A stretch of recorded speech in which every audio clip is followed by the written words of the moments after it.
Welcome team, I'm pumped to bring you Jonah Pezet. I'll tell you why, Jonah, why I'm pumped to have you is I know there's a lot of kids watching your journey and trying to follow in your footsteps. I know there's a lot of coaches, teachers, trainers who listen to this show that are also trying to guide kids to follow in your footsteps. So nothing is scripted, mate. We'll just chat, and I'm sure there's just lessons along the way that will help those people that are listening. So I wouldn't mind just introducing you now as a Melbourne Storm player, which must sound pretty cool, growing up watching those great Melbourne Storm teams, and now you're down there. But before we get to Melbourne, let's go back and just tell us a little bit about yourself and your journey and how it all started and where your love of footy come from. Yeah, no, thanks for having me to start with. First time doing one of these, so hey, pretty relax. exciting. You're all good. So played heaps of my junior footy around here, around this area, Central Coast, and then moved up to Newcastle and Valentine Devils Junior. Played all my footy there with just a bunch of mates, and then never went to any sports schools or anything like that. Parents were pretty keen on just keeping footy as the weekends, and mum's a school teacher, so school was pretty important to her, so school was a priority there, and then footy on the weekends. Moved to Melbourne when I was about 17, 18, and Hang on, we've really just rushed straight to the move to Melbourne. Your mum then, as an influence as a school teacher, how did you go? Did you take school seriously? Or? Yeah, I think I was made to. Comment Dad always brings up was Mum was always, I think when you go to school, everyone's like, oh, you want to be a footy player, what's your second option kind of thing? And Dad's comment was always, if someone wants to be a doctor, they never go, oh, what's your second option? So they sort of clashed a bit there with Mum and Dad. I like that. So that was sort of, if I wasn't having a great day at school and a teacher argued with me a bit about that, I was, oh, well, you're not going to tell that kid who wants to be a doctor or a physio what's their second option. So they clashed a bit there. I love that. I love that. So now we've brought Dad into the conversation. Yeah. Your dad played NRL. Yeah. Your dad's coached at a high level. Your dad's been a recruiter at a high level. Your dad's been a player agent. Your dad, across the game, I think Troy Pezet's done every job there is almost, so but now I love that line. I'm going to steal that line that he used. But tell me about his influence in you. He was a halfback as well. Yeah. You're now a very cool, calm halfback. Is that how your dad is? Don't think he was when he was a player. Yeah. I think if you watch a few of the games back, there are a few of his Crushers games that he's not a bit like that, but obviously big influence, and had a footy in my hand since I was 3 years old or whatever, when he was captain coach at Warren, running around there. So he was always didn't push it into me a lot, like the people talk about parents are into him. Yeah. He'd let me do what I wanted to do, but because I wanted to do it and was committed to do it, he was committed to helping me, I guess. Yeah, okay. So that was always a good thing. If I wanted to go for a kick down the park, he'd come with me. It wasn't, no, you should go for a kick down the park and take me. It's a bit more the other way. I wanted to go for a kick, so I took him. So awesome. That was always good. Do you remember any of his coaching influences in you then? Because when he retired, he was under the Brian Smith system of Parramatta Eels, and I personally know all of what Brian believes in and coaches, but I'd be interested in your memory of influences your dad put on you about your footy.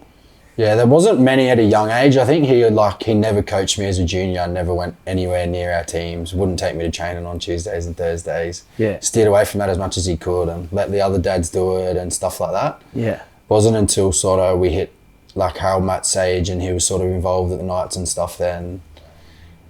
He sort of, I think a bit, because I was there as well, he helped get good coaches in, I would say. So we're lucky enough, young Harold Matt's Rory Koch-Jason was our coach, assistant now at the Knights, going to be assistant next year at Redcliffe. Yeah. Come from the Melbourne Storm system, won comps in Melbourne, Cowboys won the Cows. Yeah, so say that was his influence in a way, getting good people. He made sure he surrounded you with good people. 100%. Yeah. I was interested in your take on, because your fundamentals are very sound, and I know that's what Brian was about as well, and I know that would have been in your father as well. I was interested if you remembered any of that stuff, but no, that's another good point. Make sure your kids are surrounded by good people. Yeah. Rory's doing some great things. Yeah, no, he was a great coach.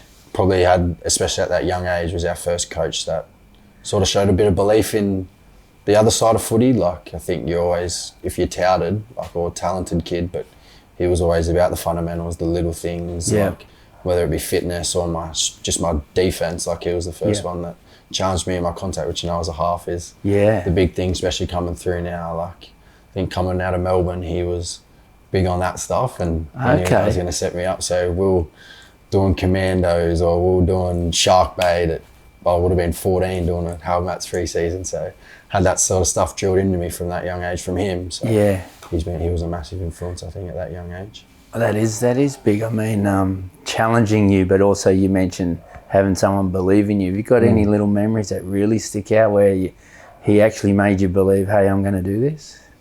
Probably not in that year, but on the years after, when he'd moved up and stuff like that, I think. Yeah. Especially when I made the decision to go to the Storm, he rang me and said, like, you couldn't have made a better decision for your career in the long term. Yeah. I think, especially coming from someone that was still at the club. We could get him sacked now. So he was at the Knights, but knew that was a good move. Knew that was and he cared about you personally more than the actual club. Yeah, more like he cares about you as an individual. So I think that was a big thing for me, and he backed that decision for me as an individual to go down there and sort of change my environment, change where I was, change who I wanted to be. Yeah. So well, let's go there then. Let's go to Melbourne. You went there at 17. That's a big move out of home. Yeah. And go out on your own and get down to Melbourne. What was that like for a 17-year-old kid?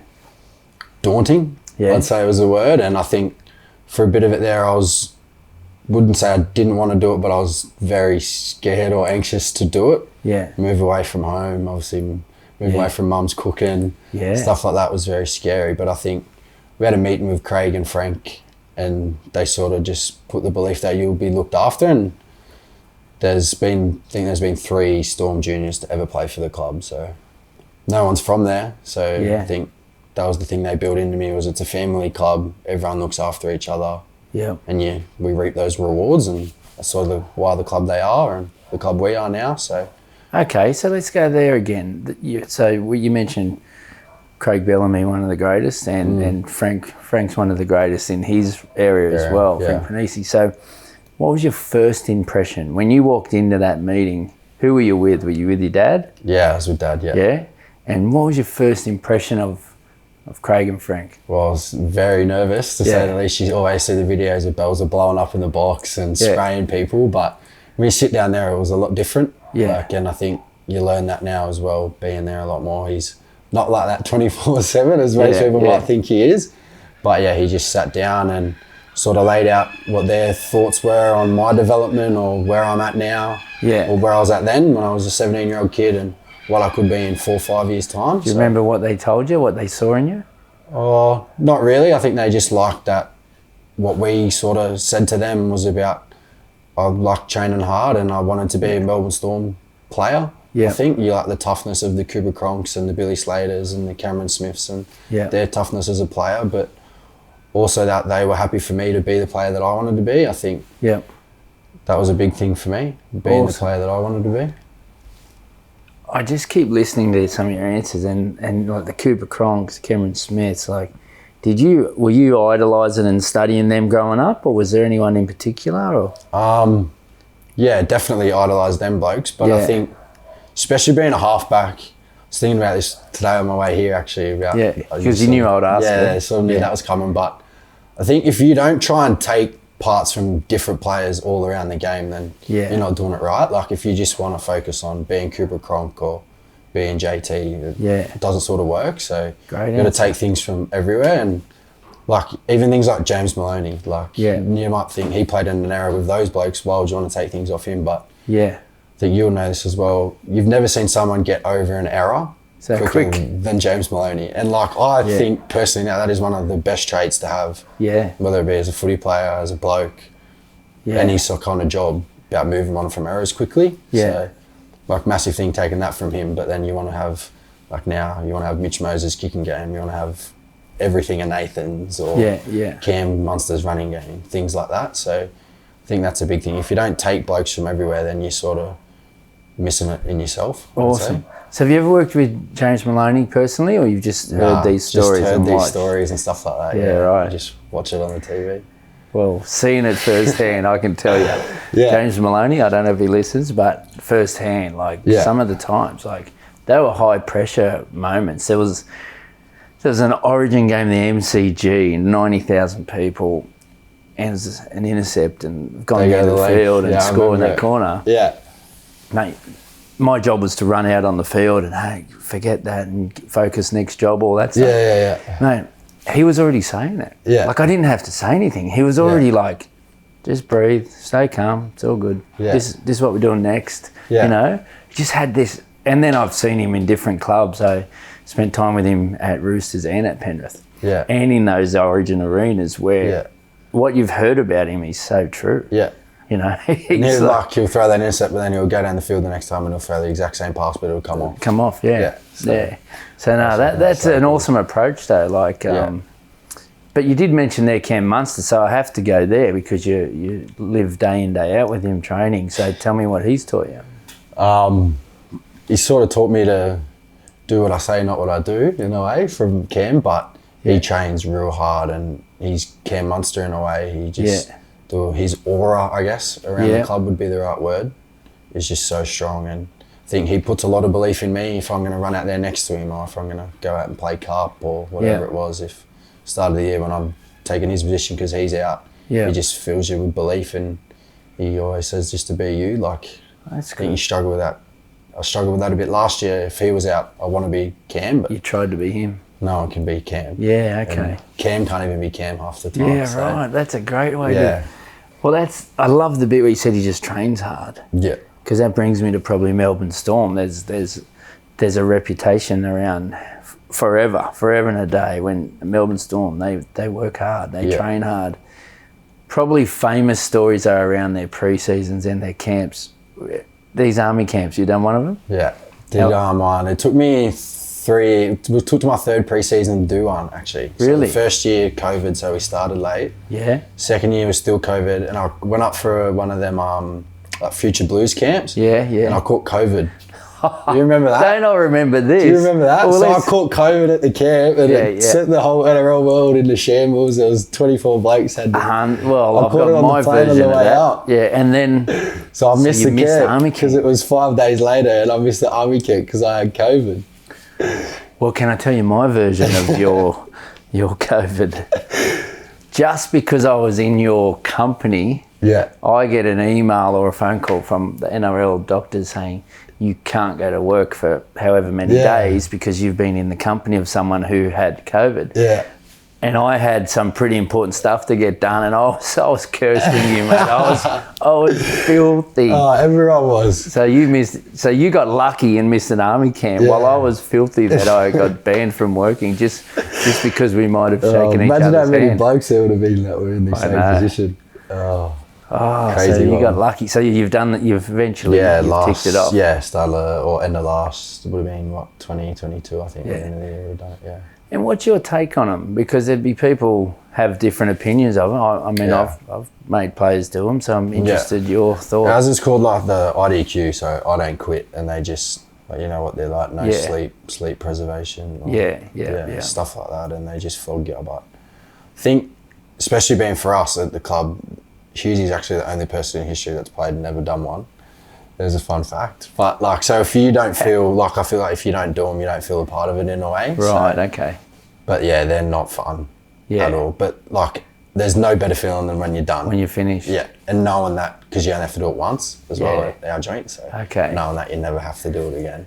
Well, there's a special bond there it builds by the sound of it. With the people that you did it with, like whether you're, like ours is colours, so whether you're I was red 4 or like, I remember that for life. You'll remember that. You'll have nightmares of that. Yeah, red 4 and but they're crazy, the army camps, but So what, tell me about, I mean, we've gone through what Munster's taught you. Is there any other people down there? I mean, you live with Ryan Pappenhausen, you're going through an ACL rehab at the moment. He's had some horrific times, but he gets through them. Yeah. You obviously lean on each other as flatmates. Yeah. Is there anything he's taught you or guided you through? At the moment, he's sort of, at the start, he was real just making sure I was all right, looking after me a bit like that. But then he's also put the rehab into, I think when you go and you're doing rehab and you're in there every day, just focusing on my knee, it can wear you out a bit. Yeah. So he's been big, and he went over and saw Knowlesy and stuff over in the US. So he's got a different perspective of it to what some physios might have over here. And just about changing environments, changing angles, or changing all that sort of stuff. So he's been good for me to push the physios into a bit around that. And we're lucky in Melbourne as well, like having Collingwood next door. You've got... That's true. We went to St Kilda the other day, things like that, where we've got whole different environments around us that we can lean on. Yeah. And I think that's a good... Like, we got a good connection there with Collingwood, and they've had one of their players just come back. It's only been 7.5 months, I think, and he's already back from that. So you can just grab tips off everyone, and I think that's a big thing that he's instilled in me going into this period, is just grab what you can off everyone. Off everyone. In the same way you did it off learning off all those halves. Yeah. You did the same with this. Yeah. Yeah, that's a great approach. Did you move in with him when you went down as a 17-year-old? Nah, I lived in 1,000 different houses since I went down there. But yeah, we lived together last year, and that was good to see, like, going for me now, doing through that, watching him go through that and what he went through. Like, so much tougher going what he went through, because like, he's a shattered kneecap. No one sees them. Yeah. Like, you don't see that at all. The physios hadn't seen it. So different approach to mine, where there's 5 or 6 blokes in our squad that have done one. So you have a bit more shoulders to lean on there, where he didn't have that. So I feel like I'm a lot more grateful that I've got those people around to lean on, or things like that. Awesome. Mate, you know, you went to that emerging Origin camp. Can I go to that Origin, was it 19s or 20s? Yeah, 19s. 19, New South Wales 19s. I mean, I can't remember it clearly, but I do remember you killed it. What are your memories of that, and what did that mean for you on that pathway, you know, and your belief? Like, you really come on the scene then. I mean, there's people in the game knew, obviously, about you, but to everybody it was like, wow, this kid. I think, like, especially being a little kid, all you want to do is play for New South Wales, and as you said, we're going to those Future Blues camps, and you get to rub shoulders with Joey's running clinics, and here's another one before you take whatever you can off Joey and just try and put it somewhere in your head. It's probably going quicker in his head than it is in yours, but not many people can think like Joey. So and just to do that at that time was pretty special. And then so obviously we went into that camp, and we assembled a pretty good team. Like, I think I was looking back the other week, actually, because it was on the 19s played the other week, and I think there was 10 of us that have played grade since. Okay. So it goes to show how strong our team sort of was, and we got the results that night. But blokes like Jack Bostock, Alamotti, Che Mooney, blokes that are killing it now. Like, so we had a special team, and I sort of just had to give them the ball, I guess. Yeah, right. But yeah, that was sort of good. Kicking was on, wasn't it? Yeah, I think I kicked pretty well. Joey was pretty happy with that. I think I kicked well, but that was sort of good, because you go down to Melbourne and you're out of sight, out of mind for a bit, and I guess it's a good thing and a bad thing. But the Sydney media forgets about you, which I loved, I guess. You sort of see, they talk up everyone else. I think it happens now even. Like, definitely. We get a little corner in the Melbourne paper down the back, and it's hidden. Page 64 with the races. And then there might be, there's all it is up here is rugby league, so that's sort of the good thing. But yeah, it helped me build the brand then. Yeah, that's great. You're out of sight, but are you prepared for what's coming? Because honestly, like, halfbacks, everyone is searching for a halfback. Everyone needs a halfback, and you've been really patient. You've been learning your trade off the best in the game.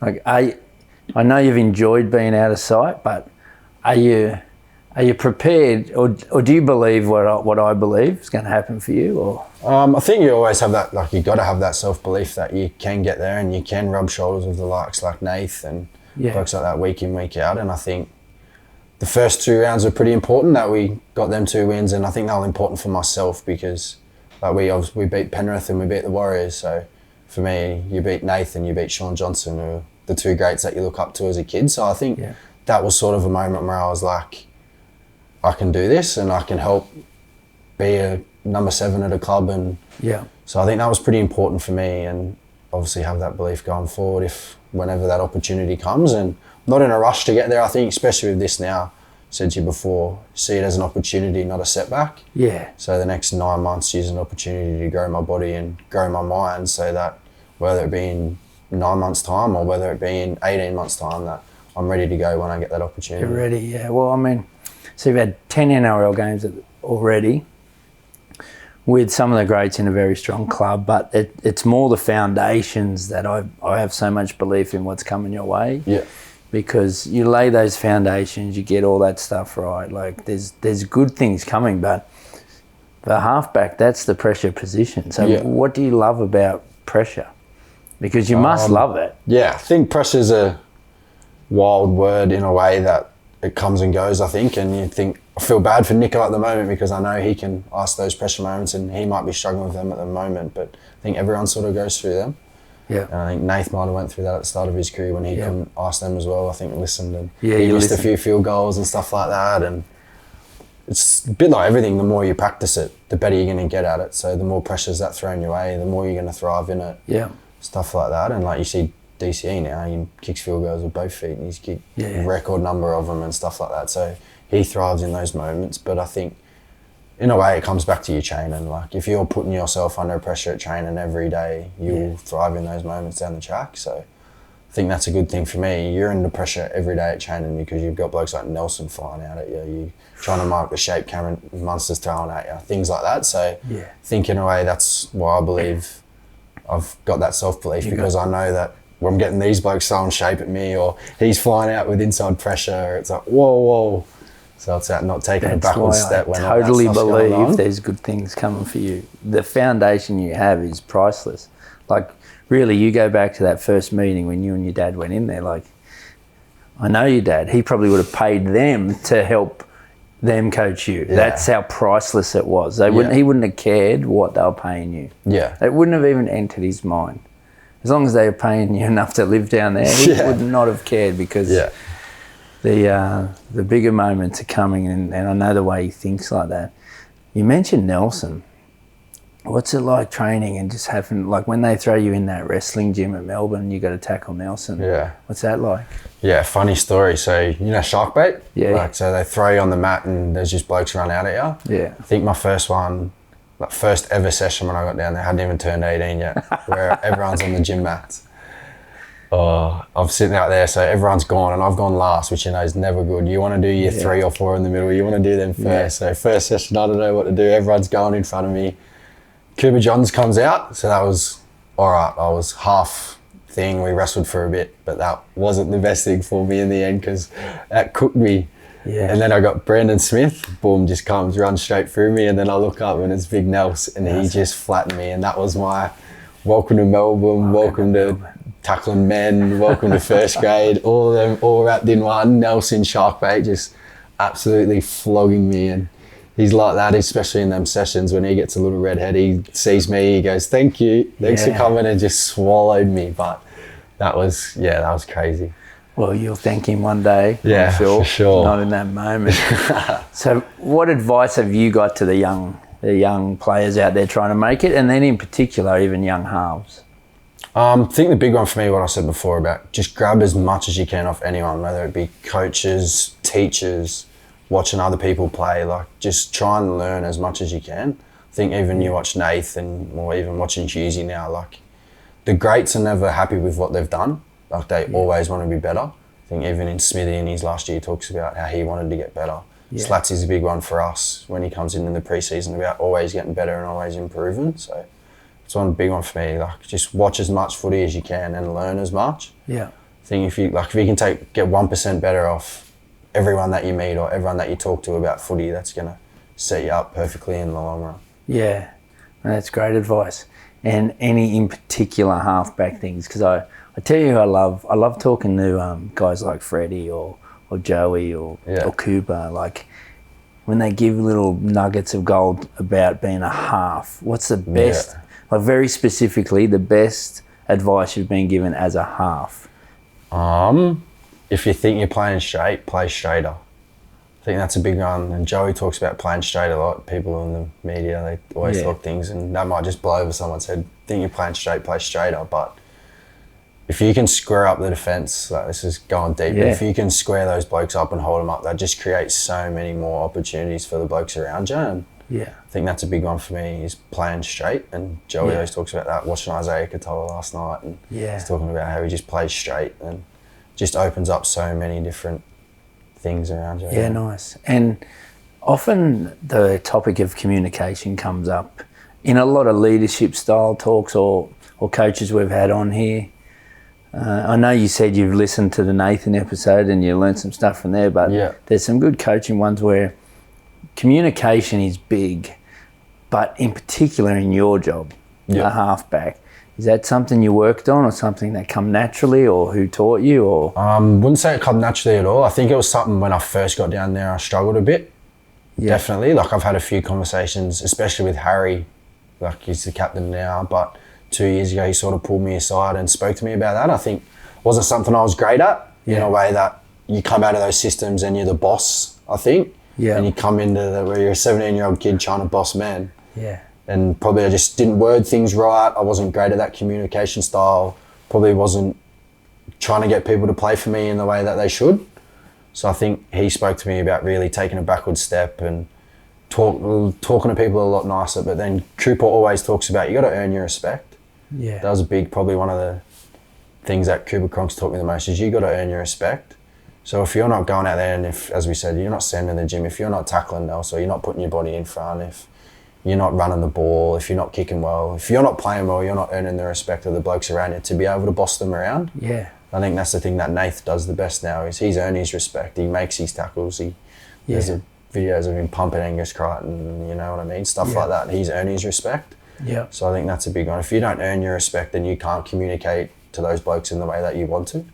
Yeah, well, that's interesting, because there's that respect part and then the actual skill of it. So someone advised you on, hey, you might need to do it a bit differently. Yeah. Is that right? Because it's crucial, mate. Yeah. And your position, your job is to get people to want to do things for you. Yeah, and we spoke before about the Jimmy Maloney stuff, about being calm. If you're real frantic, it makes everyone else frantic as the half. Like if you're a frantic half, then everyone else around you is going to be frantic. So I think it's the good James Maloney point again. But if you take a step back and you're relaxed, it'll relax the others around you. I should maybe get James Maloney on here one day, but I noticed he's been doing one lately and it's just all like James Maloney funny stories, you know. I don't know if he's serious enough for this podcast. Right, we'll finish with, I wouldn't mind knowing, what, apart from rugby league, is there anything you like any athletes you love watching from other sports? Because you mentioned you're learning about your injury from other sports, but